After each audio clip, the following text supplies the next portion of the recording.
Ses jours ne sont plus comptés, mais son état reste dramatique.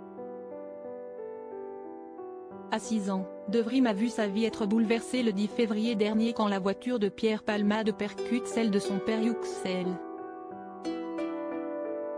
Tous deux sont grièvement blessés.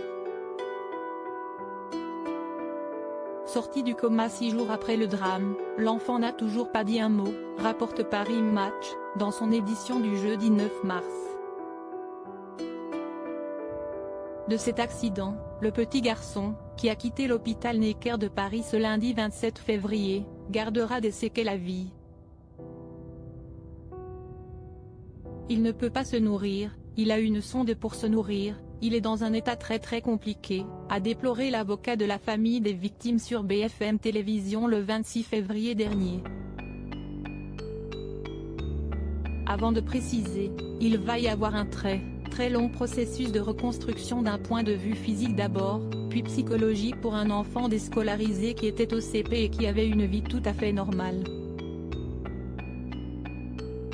Des déclarations qui font écho aux informations de la chaîne.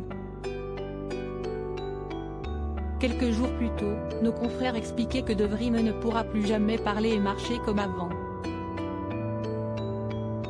Pris de vertige, il serait encore sous le choc psychologique de ce terrible accident. Supérieur à Pierre Palmade, François Cluzet, Benoît Magimel.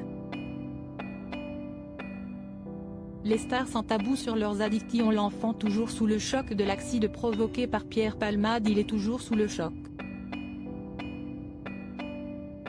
Sa mâchoire est un peu rétablie, mais il ne mange pas comme avant, il ne peut pas parler comme avant, avait expliqué le neveu du conducteur au micro de BFM TV.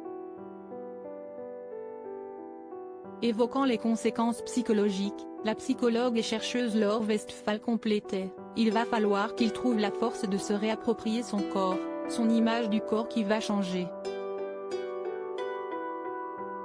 Quant à son père, il souffre de multiples fractures et aura probablement du mal à remarcher. Le soir du drame, une jeune femme de 27 ans, qui accompagnait De Vrim et son père, a perdu son bébé à naître de 7 mois. Je suis complètement catastrophée d'avoir mis en danger la famille que j'ai percutée, je suis obsédée par ça, le bébé qui est mort, je prie pour que les autres personnes restent vivantes, a déclaré Pierre Palmade, lors de sa détention provisoire, dans le bureau du juge, rapporte Le Parisien ce mercredi 1er mars. Crédit Photo, agence.